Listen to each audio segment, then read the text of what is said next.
Hey guys, welcome back to my channel अर्थशास्त्र की नगरी। सो गाइस, जैसे कि मैंने आपको कल जो है 8 प्रैक्टिकल के जो है मोस्ट इम्पॉर्टेंट क्वेश्चंस बताए थे, जिनकी जो है समष्टि अर्थशास्त्र के अंदर 2021 के बोर्ड में आने के जो चांसेस हैं वो कहीं ज़्यादा है। 8 क्वेश्चन बताए थे। अगर आपने वो वीडियो नहीं देखी है तो मेरे भाई सबसे पहले आप उस वीडियो को देख कर आइए और 8 क्वेश्चन को अपनी कॉपी में लिख लीजिए। तो उसमें मैंने आपको बताया था कि भाई इन 8 क्वेश्चन में जो है मैं नेक्स्ट वीडियो में उनके जो है सॉल्यूशन बताने वाला हूं। तो आज जो है हम उन्हीं क्वेश्चंस पे जो है डिस्कशन करने वाले हैं।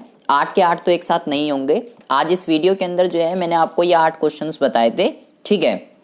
आज हम इसमें जो है सबसे पहले छोटे छोटे क्वेश्चन कर लेते हैं, उसके बाद जो है जो बड़े बड़े क्वेश्चन है लाइक दूसरा क्वेश्चन, तीसरा क्वेश्चन, सिक्स्थ क्वेश्चन, इसकी जो है मैं फिर एक सेपरेट वीडियो बना दूंगा ताकि आपको कॉन्सेप्ट जो है अच्छे से क्लियर हो जाए। पहले हम छोटे छोटे क्वेश्चंस की बात करते हैं। लाइक आज हम जो है फर्स्ट क्वेश्चन के ऊपर डिस्कस कर लेते हैं, फोर्थ के ऊपर कर लेते हैं, सेवन्थ के ऊपर कर लेते हैं, एट्थ के ऊपर कर लेते हैं। ये सारे के सारे क्वेश्चंस जो हैं आज हम डिस्कस करेंगे कि आखिर इसके ऊपर किस टाइप के क्वेश्चन आते हैं और किस तरीके से उसको जो है सॉल्व किया जाता है। ये समष्टि अर्थशास्त्र के अंदर जो है 8 मोस्ट इंपॉर्टेंट प्रैक्टिकल क्वेश्चंस हैं, जिसमें बच्चों को बहुत ही ज़्यादा जो है दिक्कत होती है। तो आपको सबसे पहले तो इन 8 क्वेश्चंस को प्रिपेयर करना है, बहुत ही ज़्यादा ध्यान से सुनना है कि एक एक क्वेश्चन किस तरीके से होगा। 1 मार्क्स का, 3 मार्क्स का, कोई भी हो वो मैटर नहीं करता।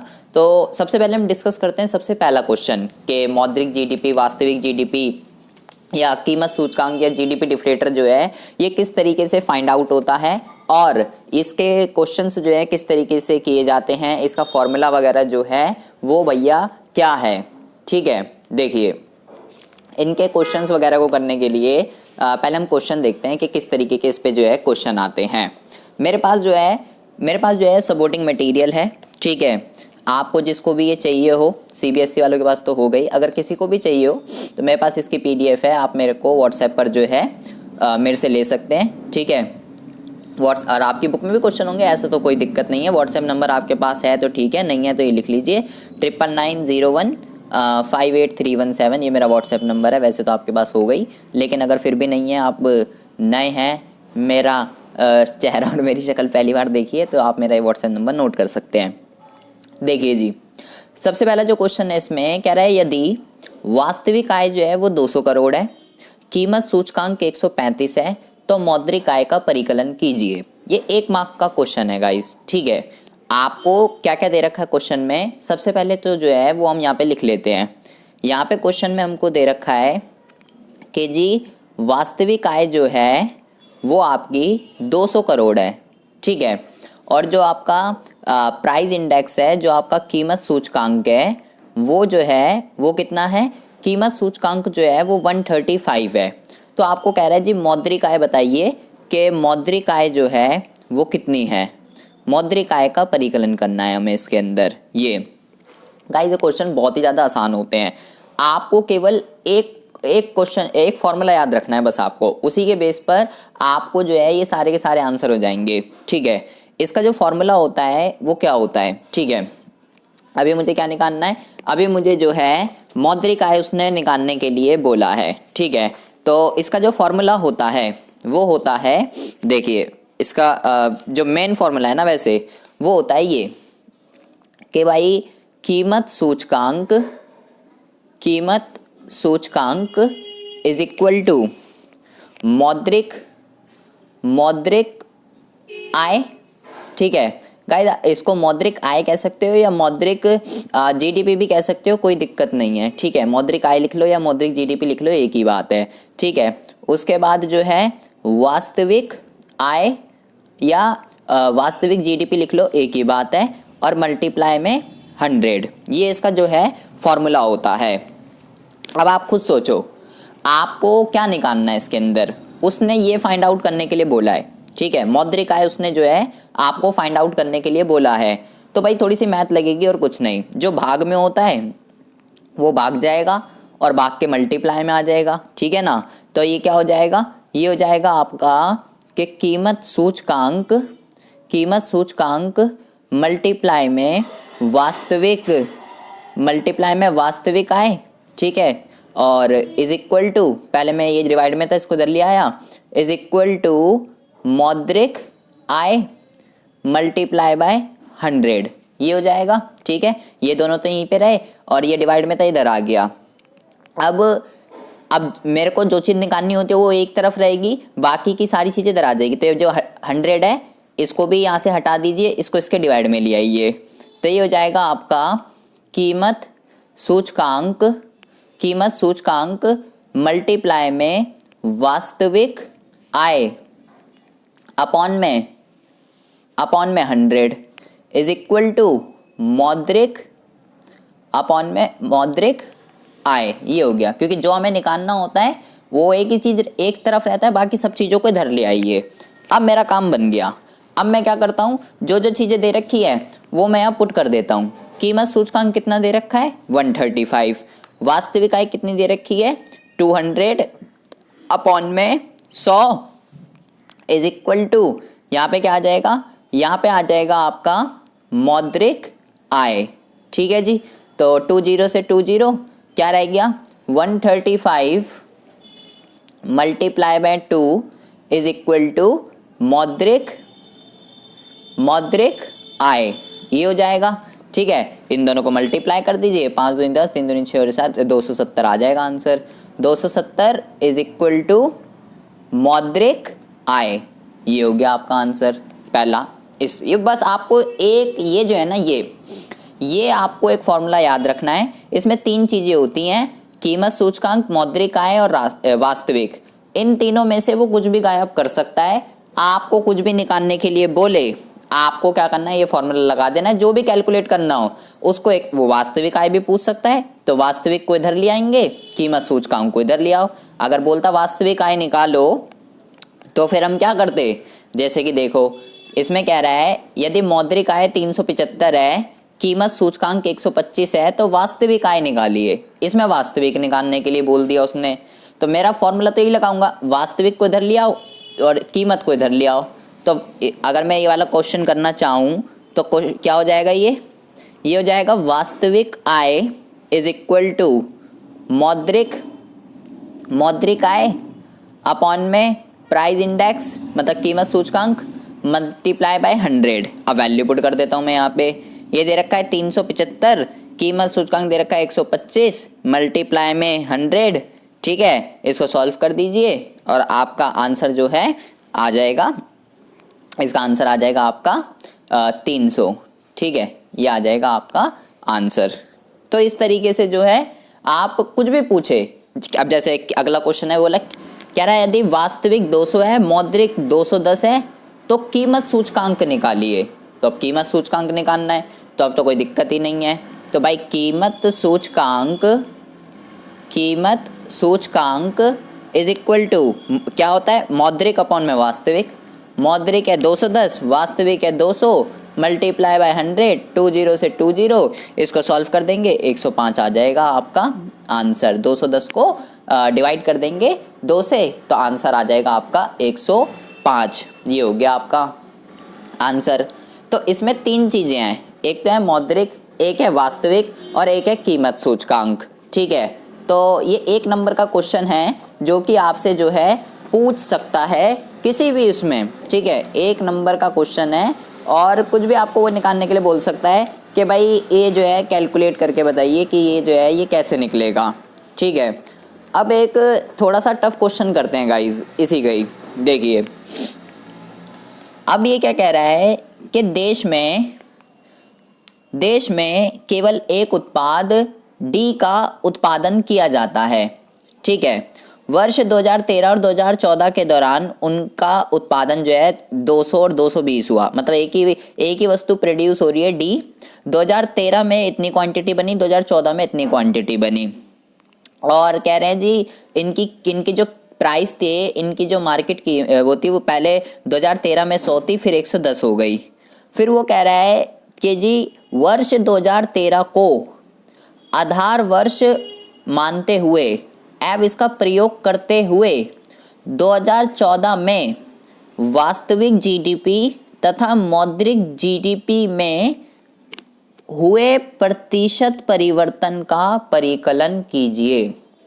यहाँ पे हमको क्या निकालना है यहाँ पे हमको गाइज मौद्रिक जीडीपी वास्तविक जीडीपी नहीं पूछ रहा है वो आपसे। मौद्रिक भी गिवन है, वास्तविक भी गिवन है, सब कुछ तो गिवन ही है, ठीक है। उनकी बाजार कीमतें भी दे रखी हैं, क्वांटिटी भी दे रखी है, तो निकालना क्या है, हमें ये निकालना है चेंज कि 2013 में जितनी थी और 2014 में जितनी हो गई, मौद्रिक भी और वास्तविक भी। जैसे वास्तविक वाली पहले 20 थी, अब 22 हो गई, ये 20 थी, ये 24,200 हो गई, तो हमें चेंज परसेंटेज चेंज निकालना है इसके अंदर।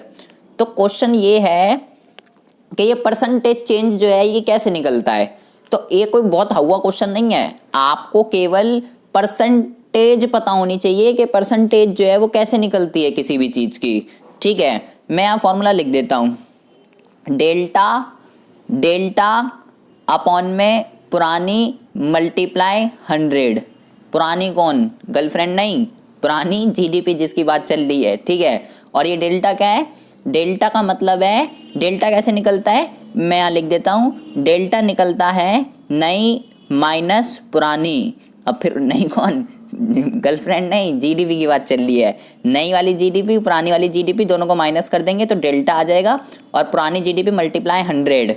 ये वाला फॉर्मूला आपको लगाना है। जैसे देखो मैं करके दिखाता हूँ, वास्तविक, इससे परसेंटेज चेंज निकल जाएगी दोनों जीडीपी की। जैसे कि अगर मैं पहले वास्तविक वाली की निकालना चाहूँ, वास्तविक जीडीपी का अगर मैं परसेंटेज निकालना चाहूँ तो कैसे निकलेगा, देखो कैसे निकलेगा। मैंने बोला डेल्टा कैसे, नई माइनस पुरानी, नई कितनी है 22,000, पुरानी कितनी है 20,000। तो भाई 22 में से 20 गए, कितना आ जाएगा, 22 में से 20 गए तो 2,000 आ जाएगा, अपॉन में पुरानी मतलब पुरानी वास्तविक जीडीपी 2013 की जो है आधार वर्ष की, ठीक है। जो आधार वर्ष की हो ना वही लेनी है। तो कितना हो गया, उन्होंने बोला 2013 को मानना है 20,000, वैसे भी नीचे पुरानी आती बट उसने मेंशन कर दिया तो कोई दिक्कत नहीं है। 2,000 अपॉन में 20,000 इंटू में 100, ठीक है। 3 0 से 3 0, 1 0 से 1 0, 2 1 2, 2 1 2, तो कितना आ गया, ये आ गया 10%। मतलब कि वास्तविक जीडीपी में कितना वो हुआ है, वास्तविक जीडीपी में हुआ है 10% का। ऐसे ही मौद्रिक में निकाल लीजिए, यही वाला फॉर्मूला लगेगा। मौद्रिक जीडीपी का अगर आपको परसेंटेज निकालना हो तो इसको इसमें से माइनस कर दीजिए, 4,200 आ जाएगा, ठीक है। अपॉन में पुरानी कितना है 20,000, ठीक है, और मल्टीप्लाई 100 कर दीजिए। इसको सॉल्व कर दीजिए तो हमारा आंसर जो है आ जाएगा कि कितना परसेंटेज चेंज हुआ है मौद्रिक वाली के अंदर, ठीक है। तो 2 0 से 2 0, 2 0 से 2 0, तो यह आ गया 2 दूनी 4, 2 एकम 2, 21% का जो है परिवर्तन आया है किसके अंदर, 21% का परिवर्तन आया है मौद्रिक जीडीपी के अंदर। तो गाइज इस टाइप के क्वेश्चन जो है आपसे पूछ सकता है फर्स्ट वाले टॉपिक पे, ठीक है। ये मौद्रिक जीडीपी, वास्तविक जीडीपी और ये कीमत सूचकांक वगैरह और ये परसेंटेज, ठीक है। आई होप आपको जो है समझ में आ गया होगा कि इसके क्वेश्चंस को किस तरीके से सॉल्व करते हैं। फिर आती है बात फोर्थ क्वेश्चन की, एमपीसी, एमपीएस, एपीसी, एपीएस, इसके क्वेश्चंस को जो है किस तरीके से सॉल्व करते हैं। तो गाइज आपको एमपीसी, एमपीएस, एपीसी, एपीएस, इनको क्वेश्चन को सॉल्व करने से पहले आपको इसके फॉर्मूले भी तो पता होने चाहिए ना, कि इसके फॉर्मूले को जो है, इनके फॉर्मूले क्या होते हैं, किस तरीके से इनके फाइंड आउट किया जाता है। तो मैं पहले आपको इसके फॉर्मूले बता देता हूँ। देखिए एपीसी का जो फॉर्मूला होता है वो होता है C अपॉन में Y, ठीक है। एपीएस का जो फॉर्मूला होता है वो होता है S अपॉन में Y। एमपीसी का जो फॉर्मूला होता है वो होता है डेल्टा C अपॉन में डेल्टा Y। और एमपीएस का जो फॉर्मूला होता है वो होता है डेल्टा S अपॉन में डेल्टा Y, ठीक है। ये 4 फॉर्मूले आपको जो है ध्यान में रखने हैं। इन 4 फॉर्मूले के बेस पर हम जो है कोई सा भी क्वेश्चन को सॉल्व कर सकते हैं बहुत ही ईजिली। तो ये होते क्या है, उसके लिए तो आपको वीडियो देखनी पड़ेगी। हम यहाँ पे अभी ये बात नहीं कर रहे हैं कि ये होते क्या है, ठीक है। हम ये बात कर रहे हैं कि अगर प्रैक्टिकल क्वेश्चन आ जाता है तो उन प्रैक्टिकल क्वेश्चंस को हम जो है किस तरीके से सॉल्व करते हैं। हम यहाँ प्रैक्टिकल क्वेश्चंस की जो है बात कर रहे हैं। तो इस पे जो क्वेश्चन आता है कुछ इस तरीके से आता है। देखिए जैसे कि लाइक एक तालिका दे देगा आपको और बोलेगा जी इसको जो है पूरा करिए, आय दे रखी है, बचत दे रखी है, और क्या कहते हैं, आपको बोल रहा है सीमांत उपभोग प्रवृत्ति एमपीसी आपको निकालना है, और औसत बचत प्रवृत्ति एपीसी आपको निकालना है। मैं पहले यहाँ लिख लेता हूँ मुझे क्या क्या गिवन है। आय को जो है ना वाई से डिनोट करते हैं इस चैप्टर के अंदर, तो 0, 50, 100, 150 और 200, ये मुझे गिवन है वाई। ठीक है, इसके अलावा मुझे जो है एस गिवन है।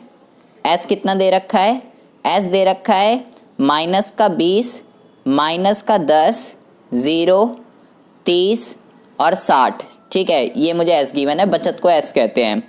तो उसने बोला है कि भाई एक तो एमपीसी निकाल दे, एक तो ये बोला है, और एक उसने बोला है एपीसी निकाल दे, ये बोला है उसने, ये दोनों चीज़ें। तो ये कैसे निकलेगा एमपीसी और एपीसी? देखिए, एक तो 4 फॉर्मूले तो ये ध्यान रखने हैं आपको। ठीक है, एक आपको ये ध्यान रखना है कि वाई का जो फॉर्मूला होता है ना वो C+S होता है, मतलब कि हमारी जो इनकम होती है या तो उसका उपभोग हो जाएगा या उसका बचत हो जाएगा। अब मैंने एपीसी का फॉर्मूला क्या बताया? C/वाई, और एमपीसी का क्या बताया? Delta C. तो सी तो मुझे कहीं दिख ही नहीं रहा है, यहाँ पे एस दे रखा है मुझे तो इस क्वेश्चन में। तो भाई सबसे पहले मैं सी निकालूंगा, क्योंकि तभी निकलेगा जो होगा। और सी कैसे निकलेगा? मैंने बोला कि मेरी इनकम का या तो उपभोग हो जाता है या बचत हो जाती है। तो उपभोग कैसे निकलेगा? एस को इधर ले आता हूँ, वाई माइनस सी कैसे निकलेगा? वाई माइनस एस, वाई ये रहा, एस ये रहा। तो देखो 0 माइनस और एस माइनस का ये है -20, इस तरीके से। तो minus minus minus minus plus हो जाएंगे, तो ये हो जाएगा 20। ठीक है, एक एक चीज़ मैं इसलिए करके दिखा रहा हूँ क्योंकि मेरे पास कई ऐसे बच्चे आते हैं कि ये कैसे हो गया जी, जैसे 50 माइनस माइनस का 10, तो माइनस माइनस प्लस, तो ये कितना हो जाएगा? ये हो जाएगा 60। 100 माइनस 0, ये हो जाएगा 100। फिर 150 माइनस 30, ये हो जाएगा 120, और ये हो जाएगा 140। सी निकाल दिया मैंने। ठीक है जी, अब क्या करना है? अब निकल जाएगा, पहले ये निकाल लेता हूँ। क्या करना है आपको? इसका फॉर्मूला क्या होता है? C/वाई, मतलब कि 20 divided by 0, 20 divided by 0। Guys जब भी किसी डिजिट के नीचे 0 आ जाता है तो वो नॉट डिफाइंड बन जाता है। डैश भी लिख सकते हो, नॉट डिफाइंड भी लिख सकते हो। फिर ये हो जाएगा 60/50, इसको इससे भाग कर देना है, 60 को 50 से। तो जब हम कर देंगे तो ये आ जाएगा 1.2। 100/100 कट जाएगा, पूरा का पूरा 1 आ जाएगा। 120/150 काट दीजिए इसको, आंसर आ जाएगा 0.8। 140/200 काट दीजिए इसको पूरा, आंसर आ जाएगा 0.7। ठीक है, ये तो हो गया आपका एपीसी। अच्छा, अब एमपीसी कैसे निकलता है? एमपीसी को निकालने के लिए फॉर्मूला है डेल्टा C/डेल्टा वाई। तो ये डेल्टा क्या है? डेल्टा कैसे निकलता है? चेंज। डेल्टा निकालने के लिए आपको क्या करना है? देखो डेल्टा निकालना है, पहले वाला तो डैश रहेगा। ठीक है, पहले में कुछ नहीं लिखना आपको। अब मेरे को इस पे निकालना है चेंज कैसे निकलता है। जैसे मुझे क्या चाहिए? डेल्टा वाई, तो नीचे वाले में से ऊपर वाले को माइनस कर दीजिए, कितना आ जाएगा? 50, और इसमें से इसको माइनस कर दीजिए, 60 में से 20 गए तो ये कितना आ जाएगा? 40। डेल्टा सी कैसे निकला? नीचे वाले में से ऊपर वाले को माइनस कर दो, और वो कैसे निकला? इसमें से इसको माइनस कर दीजिए। इसको सॉल्व कर देंगे, आंसर आ जाएगा 0.8। अब फिर से देखो, इसको इसमें से माइनस कर दीजिए तो डेल्टा वाई आ जाएगा, इसको इसमें से माइनस कर दीजिए तो डेल्टा सी आ जाएगा मेरे पास। ये भी वही आ गया 0/8। इसको इसमें से माइनस कर दीजिए 20 आ जाएगा, इसको इसमें से माइनस कर दीजिए 50 आ जाएगा, तो ये हो जाएगा 0.4। ऐसे यहाँ पे भी कर देंगे 20/50, तो ये कितना आ जाएगा? आंसर आ जाएगा आपका 0.4। तो इस तरीके से कोई भी तालिका का अगर क्वेश्चन आ जाता है तो आप जो है इस तरीके के फॉर्मूले लगाकर, 4 फॉर्मूले तो ये ऊपर वाले ध्यान रखने हैं और एक वाई का याद रखना है। इससे आप किसी भी क्वेश्चंस को जो है सॉल्व कर सकते हो, ठीक है। लेकिन एक थोड़ा टफ क्वेश्चन है, थोड़ा अच्छा क्वेश्चन है, जैसे कि ये वाला है, ये बहुत अच्छा क्वेश्चन है, इसके आने के चांस ज़्यादा हैं एग्जाम में। इसमें y दे रखा है और आपको MPC दे रखा है और एक बचत दे रखी है। मैं पहले यहाँ क्वेश्चन लिखता हूँ। देखिए आपको यहाँ पे y दे रखा है 0, 100, 200 और 300, 0, 100, 200, 300, ठीक है, ये दे रखा है। और MPC दे रखा है मेरे को, पहले में तो डैश दे रखा है 0.75, 0.75 और 0.75, ये दे रखा है। एस दे रखा है माइनस का 30 और क्या कहते हैं APC मुझे इस क्वेश्चन में निकालना है। ये गाइस बहुत ही अच्छा क्वेश्चन है, ठीक है। अब इस क्वेश्चन को किस तरीके से करेंगे, अब मेरे को जो है इसका फॉर्मूला क्या होता है, इसका फॉर्मूला होता है गाइस C/y, ठीक है। तो मेरे को ऊपर वाले क्वेश्चन में जैसे S दे रखा था सारे के सारे, तो मैंने इसमें से S को माइनस करा तो C निकाल लिया था। लेकिन अब मेरे को इसके लिए तो C चाहिए ना, ये कैसे निकालूंगा मैं, C चाहिए मेरे को। तो यहाँ से तो एक ही दे रखा है मेरे को, ये नहीं दे रखा, ये नहीं दे रखा, ये नहीं दे रखा, तो इसको चलो ये तो ये हो जाएगा, चलो 0 माइनस माइनस का 30, तो ये तो हो जाएगा 30, एक तो निकल गया। बाकी के कैसे निकालूं, ये वाला, ये वाला, ये वाला, ये कैसे निकलेगा भाई। अगर ये दे रखा होता तो मैं इसमें से माइनस कर देता तो ये आ जाता, अब की बार नहीं दे रखा, तो अब मैं क्या करूँगा गाइस। ऐसे क्वेश्चन के लिए आपको ध्यान रखना है, एक उपभोग फलन का जो समीकरण होता है वो होता है C = C बार प्लस MPCY, ये जो है उपभोग फलन का समीकरण होता है, जिसमें C बार क्या होता है, C बार होता है स्वायत्त उपभोग। स्वायत्त उपभोग किसको कहते हैं, स्वायत्त उपभोग कहते हैं इनकम 0 होने पर जो उपभोग का जो स्तर होता है उसको। तो इनकम 0 होने पर उपभोग का स्तर कितना है, 30, तो स्वायत्त उपभोग कितना हो गया, स्वायत्त उपभोग हो गया 30, ठीक है। इनकम 0 होने पर उपभोग का जो स्तर होता है उसको स्वायत्त उपभोग कहते हैं, ठीक है। तो C बार तो 30 आ गया। अब आपको क्या करना है गाइज, मुझे ये और ये चाहिए, ठीक है। तो आपको इस समीकरण के अंदर 1 बाय 1 पुट करना है तो C निकल जाएगा। जैसे कि C बार तो हमेशा 30 रहेगा, MPC 0.75 ही रहेगा हर बारी। आपको क्या करना है, Y रखना है ना यहाँ, इस पे और इस पे। एक बारी Y को आपको 100 रखना है, ठीक है। एक बारी Y को आपको जो है 200 रखना है, और एक बारी Y को आपको जो है कितना रखना है, एक बारी Y को आपको 300 रखना है, ठीक है। ये ब्रैकेट लगाओ ना लगाओ एक ही चीज़ है, ये गलती से लग गया। इसको सॉल्व कर दीजिए, 2 0, इसको काट दीजिए, 30 प्लस 75, इसको कर दीजिए, आ जाएगा 105, ठीक है। ऐसे यहाँ डेसिमल हटा दो, 0, 2 0 से 2 0, 150, 180। ऐसे इसको भी सॉल्व कर दीजिए, ऐसे इसको भी सॉल्व कर दीजिए, ये सारे आपके आ जाएंगे 255। तो ये क्वेश्चन इम्पॉर्टेंट है, इसमें आपको जो है ये सीधा सीधा नहीं लिखा, उपभोग फलन का समीकरण आपको लगाना पड़ेगा, तब जाके ये पुट होगा, ठीक है। और उसके बाद जो है आपको क्या करना है, अब ये निकल जाएगा, अब तो कोई दिक्कत ही नहीं।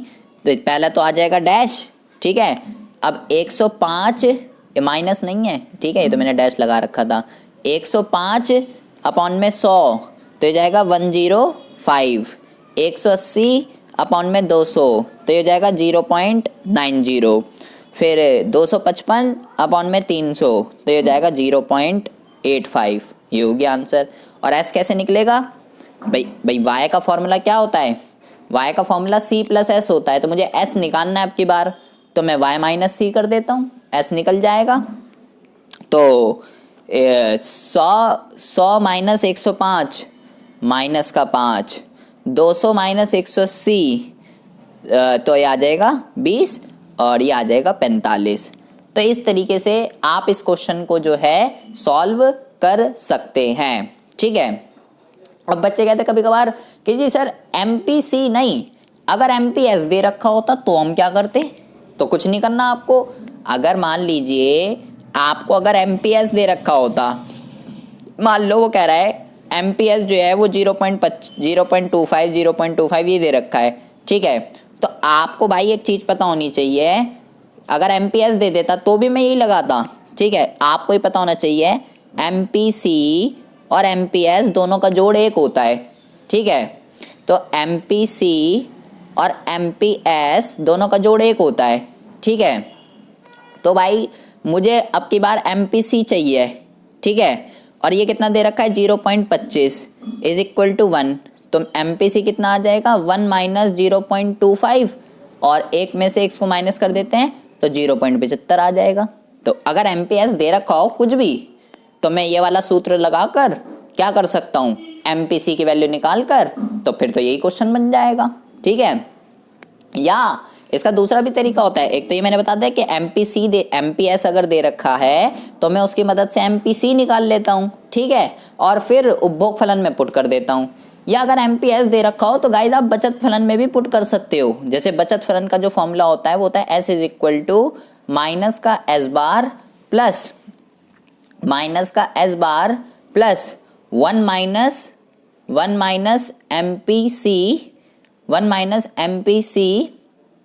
y, या ये भी लिख सकते हो आप इसको S is equal to minus का S bar plus MPS y, ये भी आप इसको लिख सकते हो। अब क्वेश्चन ये माइनस का S बार क्या होता है जी? भाई MPS तो मुझे दे रखा है, ठीक है, y भी दे रखा है, ठीक है, तो मैं S निकाल सकता था इसमें। ये माइनस का S बार क्या होता है? माइनस का S बार जो होता है गाइज वो होता है ये, जैसे इनकम जीरो होने पर जो उपभोग का जो स्तर होता है उसको स्वायत्त उपभोग कहते हैं ना, तो ऐसे ही इनकम जीरो होने पर जो S की जो वैल्यू होती है उसको ऋणात्मक बचत कहते हैं। तो यहाँ पे जो है, यहाँ पर जो है हमारा जो इनकम जीरो होने पर जो S है वो कितना आ जाएगा, वो आ जाएगा माइनस का 30, ठीक है ना। तो इस तरीके से हम क्वेश्चंस को सॉल्व कर सकते हैं। अभी वीडियो जो है वो ज़्यादा लंबी हो गई, आज हम 2 ही क्वेश्चन को डिस्कस करते हैं, बाकी जो है हम नेक्स्ट वीडियो में जो है डिस्कस करेंगे। आई होप आपको जो है बहुत ही अच्छे से समझ में आ गया होगा कि इन दोनों क्वेश्चनों को किस तरीके से सॉल्व किया जाता है। मिलते हैं आपसे नेक्स्ट वीडियो में ऐसी इंटरेस्टिंग टॉपिक के साथ।